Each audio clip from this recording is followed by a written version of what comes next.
गांव रतनपुर। गांव सोता है, लेकिन हर गली जैसे चुप्पी में डूबी है।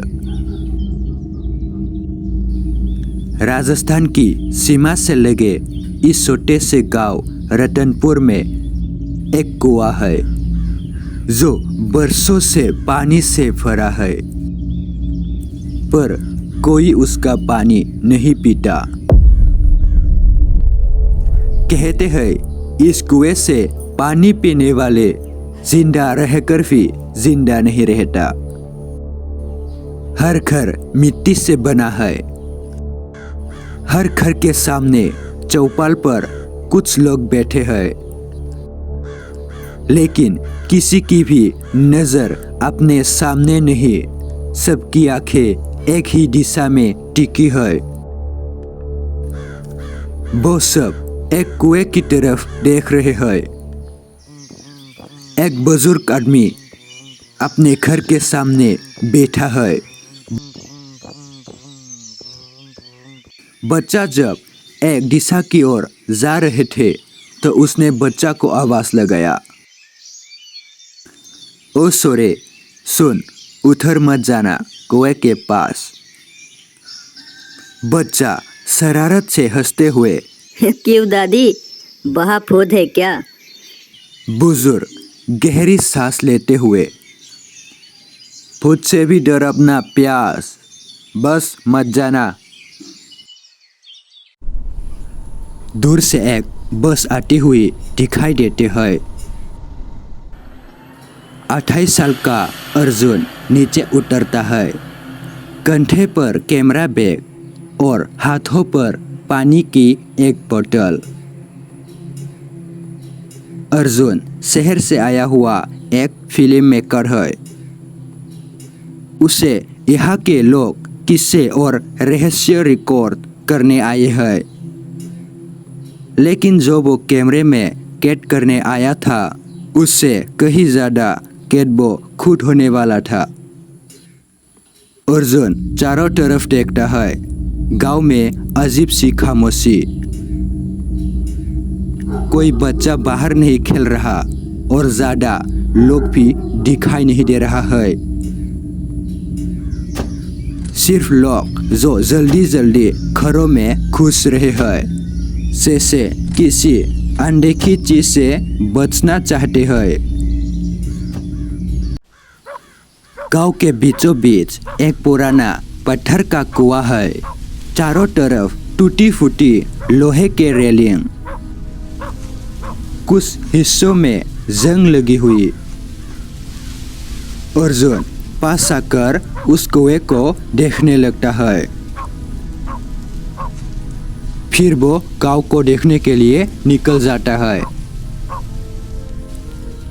रात का समय था। अर्जुन कैमरे से गांव के बाहर के शॉट्स ले रहे हैं।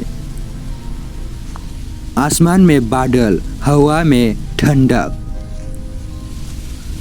अचानक उसकी नजर कुएं की तरफ पड़ती है।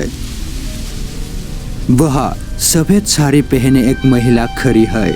चेहरा सूखा हुआ, पैर नंगे और गीले। कौन है वह? महिला बिना आवाज किए एकदम तेजी से अंदर कूद जाता है। ये देखने के बाद अर्जुन की सांसें वही अटक जाता है। अर्जुन भागकर रेलिंग तक जाता है। कुएं के अंदर बिल्कुल शांत पानी। लगता है कोई कुछ किया ही नहीं, मतलब कूदा ही नहीं। तभी उसे पीछे से एक बुजुर्ग की आवाज आती है, बेटा, जो देख लिया भूल जा, वरना पानी खुद तुझे याद कर लेगा। दादा, आपने देखा वो औरत कूद गई है कुएं में। बुजुर्ग आदमी कुछ नहीं कहता है और उसे बोलते हैं कि अब बहुत रात हो गई है, चलो यहाँ से मेरे घर। पर आपने देखा ना। मैंने कहा ना, रात हो गई। इसके बारे में हम कल बात करेंगे। बुजुर्ग जिनकी आंखों में हमेशा सावधानी की परत होती है अर्जुन को अंदर बुलाते हैं। वो उसके लिए एक बिस्तर लगाते हैं। बेटा, रात में दरवाजा मत खोलना, चाहे कोई भी आवाज दे। आप ऐसे बोल रहे हैं जैसे सच में यहाँ भूत प्रेत है। भूत से भी बुरा है जो यह है, वो प्यास से मरता है। रात के 12:30 बजे अर्जुन अपने कमरे में सो रहा है। तभी उसे खिड़की से एक बहुत ही हल्की फुसफुसाहट सुनाई देते है। इतनी हल्की कि समझ नहीं आता कि हवा है या इंसान है। शब्द टूटे फूटे हैं लेकिन सुनाई देते हैं। पी लो मुझसे।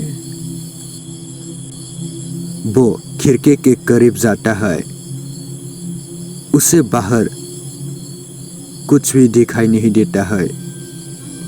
वो सोचने लगता है कि हवा की झोंका होगा। ऐसा सोचकर वो फिर सोने के लिए जाता है। लेकिन तभी अचानक से दरवाजे पर दस्तक होती है।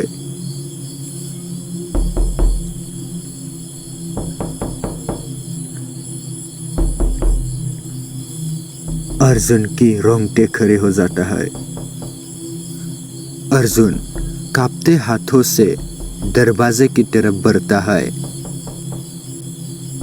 दरवाजा खोलने के लिए जैसे ही अर्जुन दरवाजे के पास पहुंचता है, दरवाजा खटखटाना बंद हो जाता है। तभी पीछे से रामलाल आते हैं, हाथ में नीम की टहनी और तांबे का लोटा। यहाँ से दफा हो जा, तेरे लिए यहाँ कोई प्यास नहीं है, चला जा यहाँ से। वो क्या था चाचा, इतनी रात को? रामलाल अर्जुन को बैठने के लिए कहते हैं और उसे उस औरत की कहानी सुनाने लगता है। 20 साल पहले इसी कुएं में एक औरत को जिंदा डुबा दिया गया था। उसने बदला लेने की कसम खाई थी और तब से जो भी रात में उसकी आवाज़ सुनता है वो पानी का हो जाता है। मतलब वो औरत सच में? उसका नाम मत लेना वरना वो सुन लेगी। अब चलो सो जा, चली गई है वो। गांव का सन्नाटा। रेलिंग के पास वही सफेद साड़ी वाली औरत खड़ी है। उसके होठ हिल रहे हैं जैसे वो किसी का नाम दोहरा रहे हो। सुबह अर्जुन घर के सामने बैठा है। सामने एक टेबल है जहाँ पर चाय रखी हुई है। चाय ठंडी हो गई है लेकिन अर्जुन की मन तो कहीं और था। गांव के लोग चर्चा कर रहे हैं कि कल रात की अजीब आवाज़ के बाद एक और घर में अंधेरा फैल गया। किसी ने दरवाजे पर दस्तक दी थी लेकिन जब दरवाज़ा खोला तो वहाँ कोई नहीं था।